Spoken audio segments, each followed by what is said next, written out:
Is anybody familiar with this chart? I know Barry is. Has anyone seen this chart? This is the books of the Bible from Genesis on the bottom all the way to Revelations. And then and it's chapters, so the more chapters, the more verses, obviously, is going down. So that's Psalms 119 right there. And these are cross-references between those books. The farther the arc, the lighter the color, the shorter the cross-reference, the darker the color. And it says, it's from a guy named Chris Harrison. And there's 63,779 cross-references depicted as arcs on this diagram. It's pretty neat. All right, so tonight we're talking about Mother Teresa versus Hitler. Not very many good pictures of Mother Teresa, a great picture of Hitler. We're going to go through. So we've covered two arguments that God exists, and this is the third argument, the morality argument. So we covered the teleological argument, which is if I see a watch, there must be a watchmaker. If I see a building, there must be building makers, things like that. We covered the cosmological argument. The universe is extremely fine-tuned, down to 1 to the 37th power for gravity, all kinds of things. We studied that. And then tonight we're doing the moral law argument.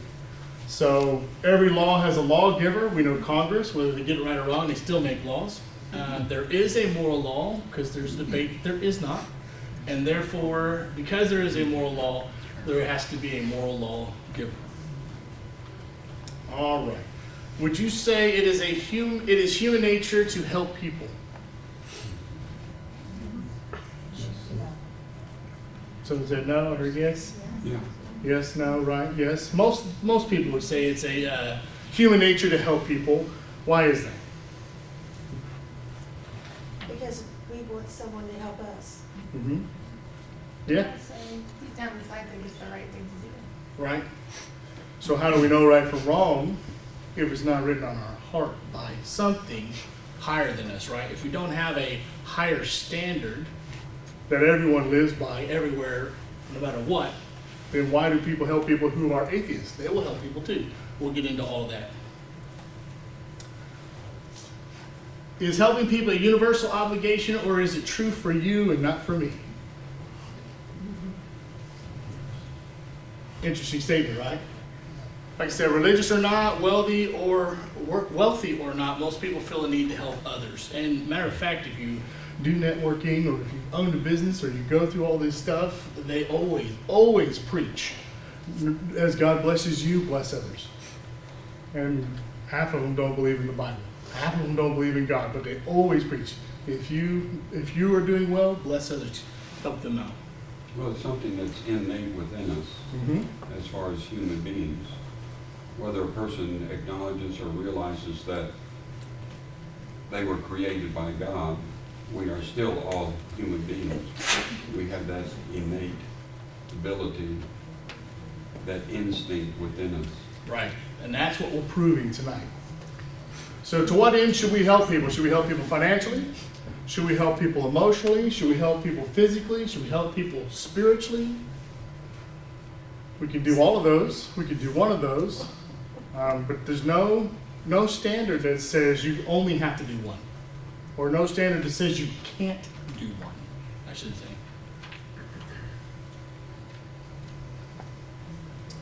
Where do we get such an idea, and why do we deep down agree with the fact that we should help people? Because there is a moral law written on our hearts. Some call this a moral prescription or conscience. Others call it nature's law. Our forefathers called it, others call it natural law. Our forefathers called it nature's law, and we call it the moral law, right? I said it already. With every prescription, there is a prescriber. When we say the moral law exists, we mean that all people are impressed with a fundamental sense of right and wrong. Love is superior to hate. Courage is better than cowardice. There is no land where murder is good and gratitude is wrong. Doesn't exist around the world. Everyone believes murder is wrong and gratitude is right. Serial killers know murder is wrong. Once they're caught, they'll tell you that. Matter of fact, they'll tell you that there's a urge that comes over them like someone eating ice cream, and they must like an itch. They must scratch that itch. Even though they know it's wrong. They just don't feel remorse. They can get away with it without feeling any remorse. Murder is wrong for everyone everywhere. America, India, Zimbabwe, and every other country now and forever. That is what the moral law tells every human heart. So humans are human, doesn't matter where you live. And we're going to start to break down the difference in morality and culture, behaviors, all kinds of things to break this. So how do we know that moral laws exist? Number one, the moral law is undeniable. Relativists make two primary truth claims. They say that there's no such thing as absolute truth, and they say there's no such thing as absolute values. Now, we've already learned that we can use the Roadrunner tactic to just knock out there are no absolute truths. Because if that's a true statement, that's an absolute truth. So we already know that one's wrong. But we can't really use a Roadrunner on absolute values because of the way it can be positioned. So we have to find a way to prove to them that there are absolute values. Relativists are absolutely sure that there are no absolutes. That's a Roadrunner, right? Absolutely sure. A person who says there are no values still values the right to deny them. There's a situation where a debate was going on, and he was mentioning that there are absolute values, and a lady screams out in this scenario, there are no real values, it's all a matter of opinion or taste. And he kept himself from saying this, but he wanted to say, sit down, shut your mouth, you egghead, who wants to hear your opinion? Just to see a reaction out of her, because if the reaction was that they think that I am rude and discourteous and rightly complain that I have violated their right to an opinion and their right to express it. But what we would say is that you have no such rights because you just told us such rights don't exist. Number two, our reactions help us discover the moral law, right from wrong. The professor and the student, this is one of my favorite stories here. The student is an atheist, and he is tasked with writing about ethics and morals, and he has to back it up with evidence. So he writes, morals are relative, there are no absolute standards of justice or rightness, it's all a matter of opinion. I like vanilla, you like chocolate, the paper was turned in a nice blue folder. The professor read that paper all the way through and said, you get an F, because I don't like blue folders. When the student was outraged and he was mad, he said, you didn't go over my paper on merits. You just said that you don't like my blue folder. That has nothing to do with what I wrote. And the professor said, did you say that there's no such thing as fairness, rightness, or justice in your paper? He said, that's exactly correct. He says, good, you get an F. I don't like blue folders.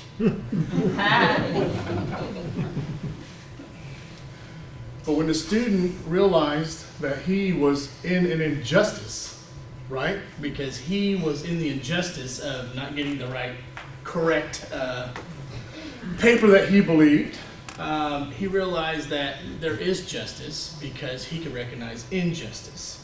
So sometimes we need the opposite to be able to see what's in front of us. The very simple fact that he knew that he had been injustice defeated his entire argument for not getting an F and his entire paper that he wrote. I may not think stealing from you is wrong, but you better not steal from me. Every male relativist expects his wife to live as if adultery were absolutely wrong. And the same for the female relativists, that adultery is absolutely wrong for their husband, but they don't believe in absolutes. How can you not believe in absolutes if you hold this? Watch how morally outraged a person will get when you steal from them, even though they're a thief. Moral law is not always apparent from our actions. We've proven as humans to do some pretty nasty stuff, but it is brightly revealed in our reactions if it happens to us. The moral law is not always the standard by which we treat others, but it is nearly always the standard by which we expect others to treat us. It does not describe how we actually behave, but it rather prescribes how we ought to behave. So not how we behave, but how we ought to behave. Number 3, without the moral law, there would be no human rights. In World War II, or after World War II, the Nazi war criminals were held on trial in Nuremberg, is that right? Nuremberg. Nuremberg? Yep. Okay, in Nuremberg. What standard did the Nazis violate? I know that's a long list, but if there are no values, if there are no morals, what standard did they violate? But they violated the same unalienable rights our forefathers wrote about in the Declaration of Independence. We hold these truths to be self-evident. What is self-evident? How do we know it's self-evident? That all men are created equal, that they are endowed by their Creator, calling to a higher being. We are endowed by our Creator with certain unalienable rights. What rights? Where did they come from? The Creator. That among these are life, liberty, and the pursuit of happiness. The Declaration of Independence doesn't say endowed by their opinions. They appeal to a higher standard. Rights are for all people in all places at all times, regardless of their nationality or religion. We could not have said that the Nazis were wrong unless there was an absolute right.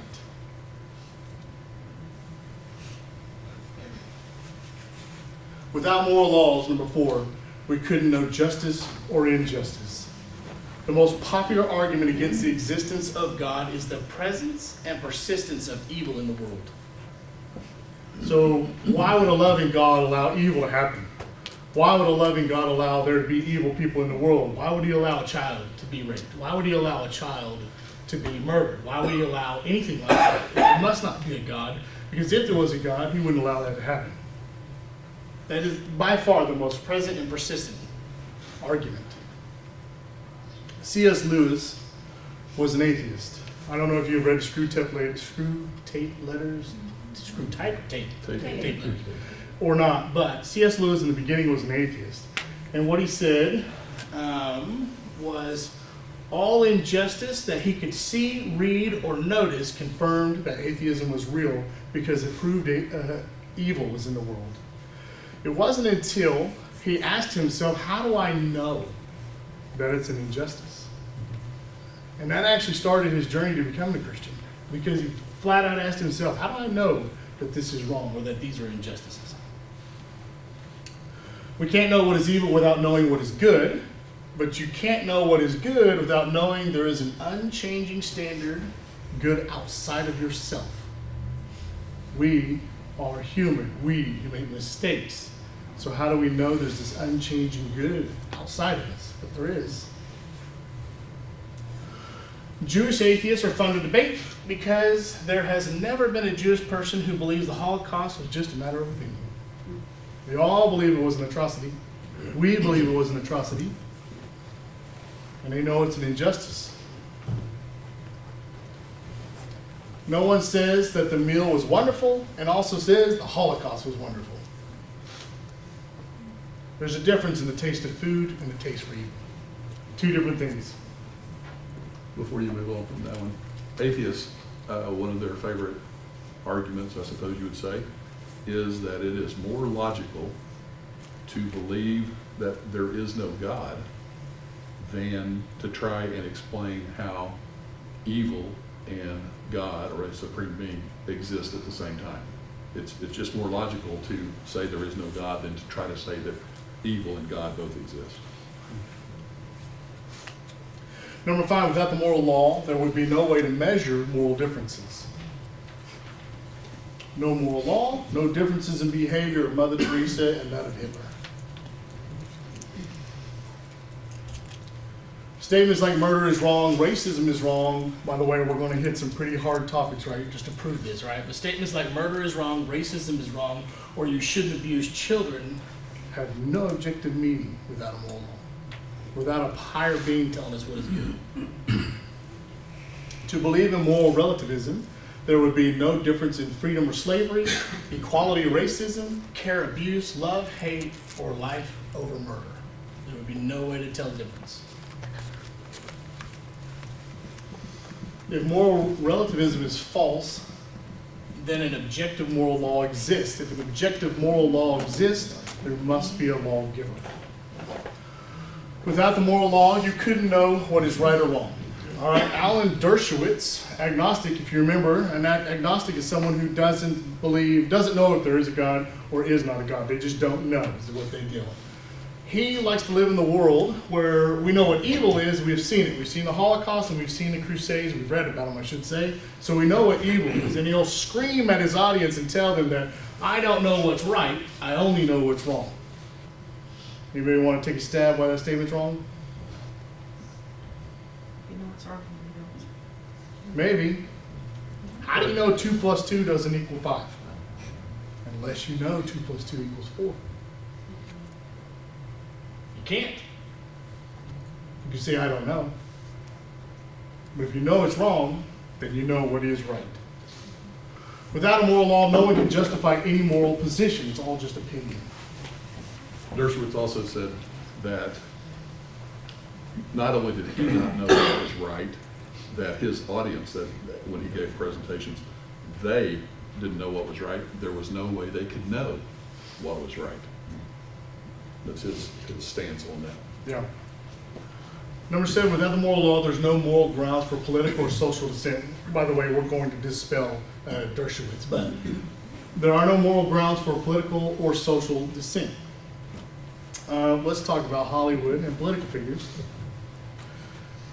What grounds do they stand on to say we're against anti-abortion laws, we're against sodomy laws, we're against tax cuts, and we're against just about any religious right?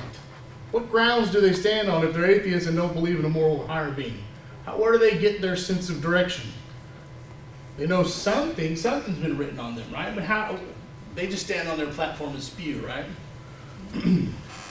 Without moral law, what's to stop Christians, let's flip it, and Muslims from just pushing religion on atheists? One step further, let's just outlaw atheism, confiscate their property, and give it to whoever we want. Who says it's wrong? You can't say it's wrong if you don't have a moral compass. This is never talked about this way. It's all about taking everything from the Christians and the religious people. It's never talked about we just take it from them. Do to me, don't do it. I can do it to you, I can steal from you, but you better not steal from me, right? Here's a list of some other ones. What's wrong with gay bashing, racism, imperialistic wars, prohibiting abortion, birth control, or sex between consenting adults? What about rights? How do we have rights? There are no rights to abortion, homosexuality, sex, or any other political sacraments because in a non-theistic world, there are no rights. But rebelling against the moral law, atheists have ironically determined their grounds for rebelling against anything. Have undermined their grounds for rebelling against anything. So number 8, there were no moral laws, then we wouldn't make excuses for violating it. Think about that for a second. If there were no moral laws, you would make excuses for violating them.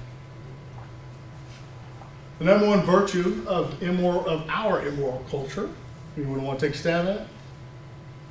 Number 1 virtue? Don't judge. Don't judge, yeah? Tolerance. No moral law? Why should anyone be tolerant? Why should we put up with anything if we don't have a moral compass? Moral law calls us to go beyond tolerance and go to love. And tolerance says, hold your nose up and put up with them. Just put up with them and move on. Love says, reach out and help them. Help them get to where they need to get. Show them the truth. No one makes excuses for acting like Mother Teresa. I'll just stop there. Nobody makes excuses for acting like Mother Teresa. We only make excuses when we go against the moral law. We couldn't do so if it didn't exist. Grant's a good guy. Sometimes. But you don't make excuses for doing the right thing ever. Well, how do you know it's right? So absolute versus relativism. Why is there so much confusion about this if it's just so cut and dry? Well, why do so many people believe morality to be relative? And why do so many people appear to have different values? Let's break down some of the confusion. So confusion 1 is absolute morals versus changing behavior. confusing behavior with values, or confusing what is with what ought to be. How many times have you known something to be wrong in the past, but now you're told to get with the times? Right? We hear this a lot. Get with the times. It's the 21st century. Come on, everybody. I don't know if that's what they hear or not. Don't confuse what we do with what ought to be done. It's a funny argument to say there is no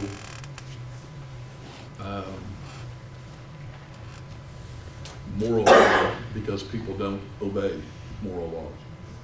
Well, just because people don't obey doesn't mean that it doesn't exist. I mean, we have laws that people don't obey, but they still exist. But that's what we talk about here when we're talking about morals versus changing behavior. Cohabitation, sex before marriage, right? These are all things that everybody says get with the times. When we get with complex issues, everyone can say the statement, get with the times. Our behaviors have changed, therefore our morals have changed. That's not the case. It never has been the case. The church has to be extremely careful on this one, right? Because we know what's right. We should not change with the times. We should stick with what God says. Now, if we take that and we use a very simple situation, you only need to back up. You only need to use a very simple situation to end this debate, which is murder. Let's back up. There's more people who live together today than people who are married, therefore get with the times. It's okay. Well, there's actually more people who murder today than they did back in the past. Should we just start murdering more people? Get with the times. Get with the times. Let's murder some more, right? It doesn't work that way.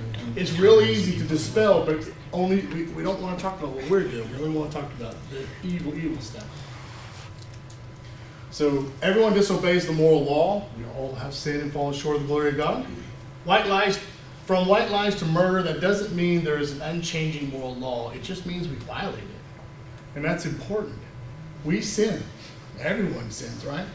So just because there are sin in the lives or a violation of a moral law does not ever mean that there is none. Everyone makes mathematical mistakes. That doesn't mean there are unchanging rules to mathematics. Remember, we're still talking to atheists, pushing them towards God. Confusion number 2. Absolute morals versus changing perceptions of the facts. In the 1700s, we burnt witches to the stake, to the ground on the stake, right? Why do we do that? People believe that witches, through their spells, murdered. Yeah. And if they could curse you, curse Grant, and kill him, then they needed to be put to death. Why does he pick on you? Man, Grant. If they keep cursing Barry, That one used to, so. so this would prove that is trying to prove that times have changed. We don't kill witches anymore for cursing people to death. Morals are relative to the times and the culture, right? That's what this says. Well, actually, no, because murder's still wrong. But what we've learned is no one is murdered from a witch's curse. So we don't consider them murderers anymore. The facts are still the same. We just understand them different. The perceptions. Murder is still wrong. The absolute moral of murder is still wrong. Let's take sacred cows from India. This is one of my favorites. People in India don't eat cows, but Americans do. Anyone want to explain why they don't eat cows in India? We believe cows are sacred. Sacred and They're reincarnations of people from the past. loved ones, right? Yeah. So, Indians don't eat cows because they believe grandma is reincarnated into a cow. That's their perception. Americans do eat cows because we don't believe in reincarnation. I'm sure some do, but we don't believe in reincarnation if that's grandma. But an absolute moral is both of us believe that eating grandma is wrong. I know you guys are watching that Jeffrey Dahmer deal. So we both agree on the moral absolute, right? We just don't agree on the perception. What's the difference? Confusion number 3, absolute morals versus applying them to particular situations. Getting morality wrong on complicated situations A lot of professors like to throw this scenario out there and they say, 5 people are in a life raft designed for 4, what do you do? Anybody ever do that exercise in school? Or something similar? Nobody? Come on, see, let me see hands. Okay. I never understood the point. You know, but, sorry. No, you're right. So most kids, because they're impressionable, right? They will think to themselves, man, I don't want to throw Tim out. He's a good guy. Maybe he can row hard. I don't want to throw Jim out. And then they say, okay, well, that's why there is no absolutes, because if there was an absolute, Tim always has to go. But what they're really doing is they're valuing life. And if they value life, then there is an absolute moral, which is the value of life. That's why they have a hard time throwing anybody out. Because if there was no moral absolute, chunk them all out, save for yourself, you're the strongest. You win. They all die, you win. You can eat all the food and all the water. There's such problems with their statements that we just blow right by and then get sucked into their vortex, right? People don't get morality wrong on the basics. Hitler knew murder was wrong. That's why he needed to dehumanize the Jews first. He blamed them for World War I. He took their guns away. He did all of this, right? Just so when they murdered them, he could say, they're trash. We're going to get a little more into that. I've got a reading from him when we get into what Darwinists think about morality. If just one moral law exists, don't murder, or don't rape, or don't torture babies, then the moral law exists and therefore has a lawgiver. Confusion number 4, an absolute command, what? Versus a relative culture, how? Think about greetings. All cultures have a greeting. Each culture's greeting differs widely. Right? Maybe it's a kiss, a handshake, a hug, a bow. COVID era, it's a fist bump or an elbow, right? But it differs. You do not go overseas and shake hands with your left hand, because your left hand is used to wipe your rear end after you use the bathroom. In case y'all didn't know, now you do. Greet with the right hand. So what should be done is common to all cultures. How it is done differs. The moral value is absolute, but the practice is relative. Confusion 5, absolute morals versus moral disagreements. Abortion. This is a tough one. Both sides believe that there's an absolute moral with this. So some think it's acceptable, others think it is murder. Different opinions don't make morality relative.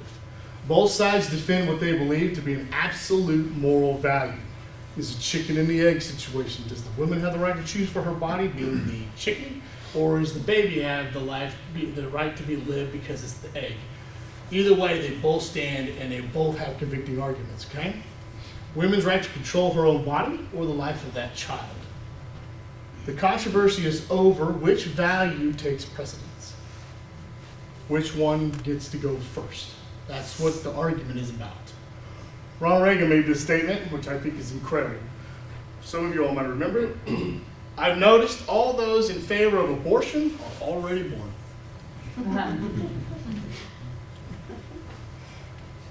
All abortionists will become pro-life if they found themselves back in the womb. Otherwise, that means they can't live. Every single one of them will become pro-life if they had to go back into the womb.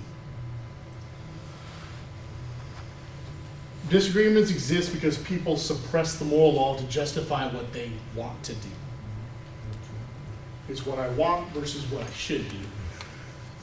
Support for abortion is more a matter of the will than of the mind. Because if they really think it through, like that question right there, all abortionists become pro-life. If they found themselves in the room, if they would think it through, it would change their perception. Confusion number 6, absolute ends or values versus relative means. You guys are ready. Democrats and Republicans want the same end. I know you're going to argue with me and tell me they don't. But for this class, they disagree on the means to attain the results. Let's take the poor, for instance. The Democrats want to take care of the poor with the government. They just want us to pay more money, put them on, let the government pay for them, blah, blah, blah, blah. The Republicans want to stimulate the economy and give more opportunities to the poor so they can help themselves. Same end, we're taking care of the poor. It's just how we do it is different. Militarists versus pacifists. Both desire peace. They just disagree if a strong military is the best means to attain it. It's kind of a glass half full, glass half empty. Do you want the largest military so that no one will fight you because they're too scared? Or do you want no military so no one will waste their time going after you? I say we want a big military. I want no one to think they can take us, right? So what do Darwinists think about morality? Adolf Hitler used Darwin's theory of philosophical justification for the Holocaust completely. He used it for that. Let me read you what he wrote in his book. That is in this one. If nature does not wish that weaker individuals should mate with the stronger, she wishes even less that a superior race should intermingle with an inferior one, because in such cases all her efforts throughout hundreds of thousands of years to establish an evolutionary higher stage of being may thus be rendered futile. But such a preservation goes hand in hand with the inexorable law that is the strongest and the best who must triumph, and that they have the right to endure. He who would live must fight, and he who does not wish to fight in this world where permanent struggle is the law of life has no right to exist. That is his entire basis for doing the Holocaust, was purely and simple, strongest of the fittest Darwinism. The weaker should die, and if they won't fight, then they should be cut off because we're the strongest. Problem is he made them weak. He forced his hand. But he used this to teach how many people to follow him. How many Nazis followed him into this, right? I said it again. The Jews, being an inferior race, have no right to exist if they don't want to fight. Darwinists give assertion about morality. They don't give arguments that are backed by evidence. Remember that. They always assert things. This is the way it is. This is the way it is. This is the way it is. When you say, explain to me or give me evidence for that has happened. Richard kind of touched on it. There's a deal in the book about they lay out the skulls and they show the evolution of the skull going from a monkey all the way to a human, right? Well, then Richard hit on it where that's like saying we take a teaspoon and show the evolution to the pot roast pot. Right? No, someone made those, right? Something happened, just different. It doesn't mean they're in a chain at all. A Darwinist named Edward O. Wilson says that morality has evolved like we as a species has evolved. So morality is materially and genetically determined. Natural selection cannot explain life forms, and neither can it explain moral sentiments. So let's kind of break down some of the problems with what he said. The first, how much does hate weigh, and which atom accounts for love? They can't measure them because they're not materially and not genetically determined. Morality cannot be an instinct. This one kind of shocked me. There's always two instincts built into you and a third one that encourages one of those two. So think about that. Remember the angel and the devil on your shoulder? So two instincts, good and bad. And then your conscience, depending on how you trained it, is the one that encourages the one or the other.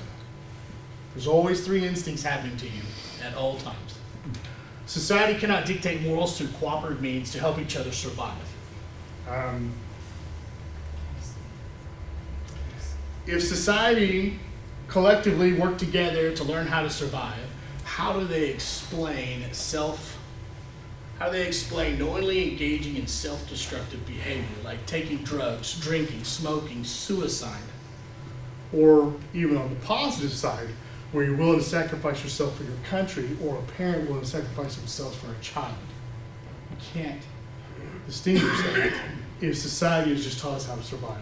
Fourthly, how do we know survival is good? We can't know that. Moral values and be discovered? Moral values can be discovered, but it never shows how they are invented. Same thing as truth. You can discover, but you can't invent truth. Natural selection cannot explain, this is just continued. Darwinists cannot explain why anyone should obey anything. All they can say is that we came from the goo via the zoo to me and you. Why shouldn't the powerful exterminate the weak? If there's no moral values or no higher being, no higher standard, a person who wrote that higher standard being God, why shouldn't the powerful exterminate the weak? Why should all men be equal? Who cares if we kill a baby 28 days after birth, or 28 months after birth, or 28 years after birth? Who cares? There's nothing to tell us whether it's right or wrong. According to two Darwinists, Randy Thornhill and Craig Palmer, rape is a natural biological phenomenon that is a product of the human evolutionary heritage, just like leopard spots. I don't want to live in a world where that's true. I don't want to live in a world where my kids think that's true. But if we're just chemical neurons firing off constantly, then how is it wrong? I don't know if you're going to bring this up. Peter Singer is a professor at Princeton and a Darwinist. A couple of quotes. He says that the life of a newborn is of less value than the life of a pig, a dog, or a chimpanzee. So what do we think about that? Dalen talked about there on this third bullet, who cares if we kill a baby 28 days, 28 months, or 28 years? Singer is the one that believes parents should be able to kill a newborn up until they are 28 days old. Obviously, that boy ain't right. Well, there you go, Wes, thinking that there's right and wrong. Okay? But he says 28 days. Well, what if I don't know if I like my kid or not till the 29th day? You know, and that's where we go with this. Well, what's magic about 28 days? Why not 28 months? Why not 28 years? If there's no right and wrong. Yeah. If only material things exist, then murder and rape are nothing more than a chemical reaction in a criminal's mind brought on by natural selection. It says he is stronger, he should be able to do it, or she is stronger, she should be able to do it. Another fun thing about homosexuality is that they can't reproduce, right? Fine. You can't reproduce as a homosexuality, so how is that natural selection working out for you in the evolutionary chain? Well, we can adopt. Well, it takes a heterosexual marriage to have a baby, right? So, in conclusion, if one thing is really morally wrong, like torturing babies or flying airplanes into buildings with innocent people in them, if anything is morally wrong, then God exists. Period. And if God exists, if there's no absolute standard, there is an absolute standard written on our hearts. Relativism is false. Moral law must have a source higher than itself. Someone wrote it on our hearts. Moral law is God's standard of rightness, and I'll go one step farther than that. The standard of rightness is the very nature of God himself. Infinite justice and infinite love. Core moral values are absolute and they transcend all cultures. Doesn't matter where you live or what your culture is, they'll transcend it. Every one of them is iron. Atheists have no basis for objective right or wrong. That doesn't mean they don't know right or wrong, because it's written on their heart just like it's written on a Christian's heart. So they will argue all day long that you can't know right or wrong, but they can't justify why we can know right or wrong. That's all I've got. Any comments? Any questions?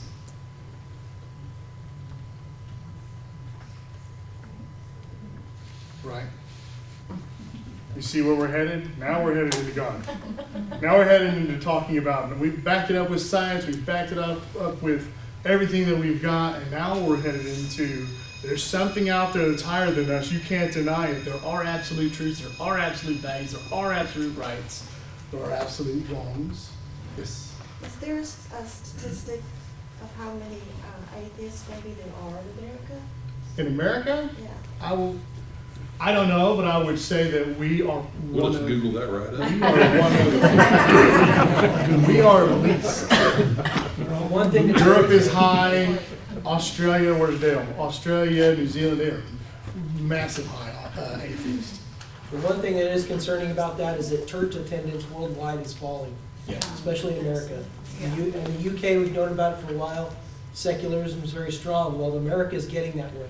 And so what we have to do as Christians is prevent that, in my opinion. Yes, Gary. Some years ago, when OC still had lectureships, F. LaGard Smith was one of the speakers. And he was asked about abortion as far as whether or not it was wrong. And I thought his answer was really classic. He said, well, let me answer it this way. What if we were doing our job well enough that nobody wanted to have an abortion? I agree that we have a role to play, right? But everyone has a role to know the morality and has a role to understand it. If a solution to your problem is murder, then it's not a solution. I'll say it again, if the solution to your problem is murder, then it's not a solution. All of us, as far as homosexuality goes, all of us have sins we ought not act on. Some people just struggle with certain things, and other people struggle with other things. And this person might struggle with this, and this person might struggle with this. It doesn't mean you don't struggle with it.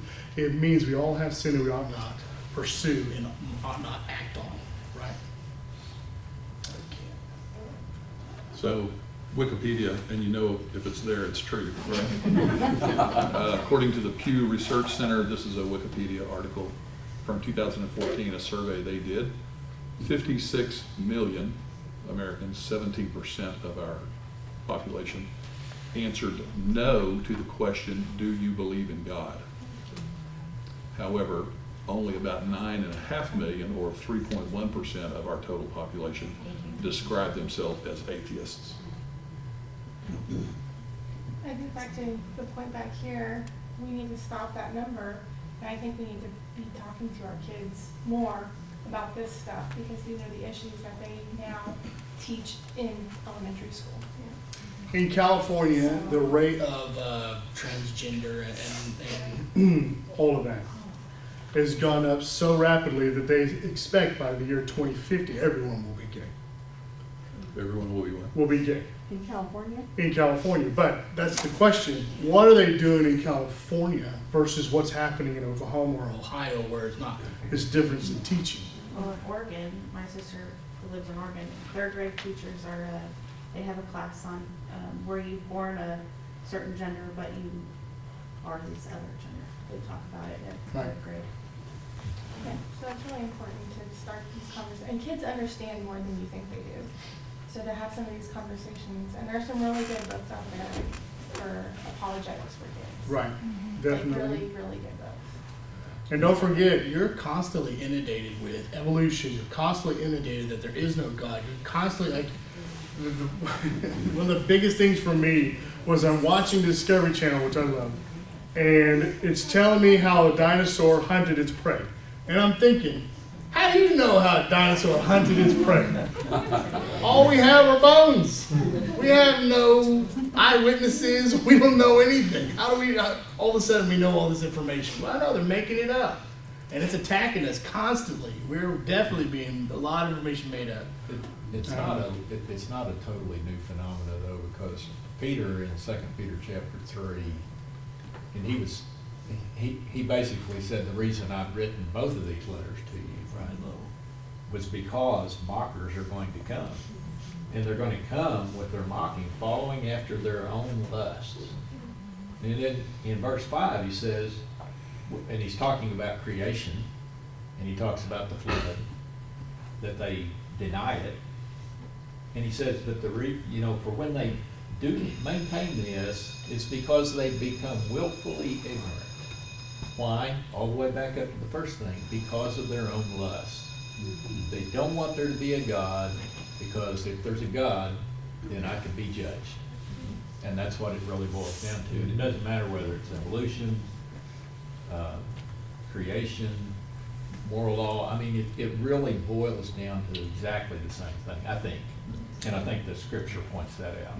These two guys actually make the statement that there's only two reasons people don't follow God or don't want to believe in God, and that's for sexual promiscuity or because they don't want someone telling them what to do. Everywhere, no matter where you are in the world, that's the two main areas.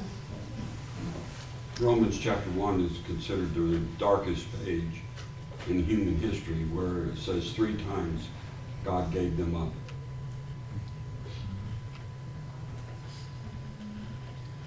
Because basically what Arnold was saying, they're choosing to follow their own will. But it also says, but they're without excuse. Right, without excuse. Well, that's all the time. We'll stay in touch.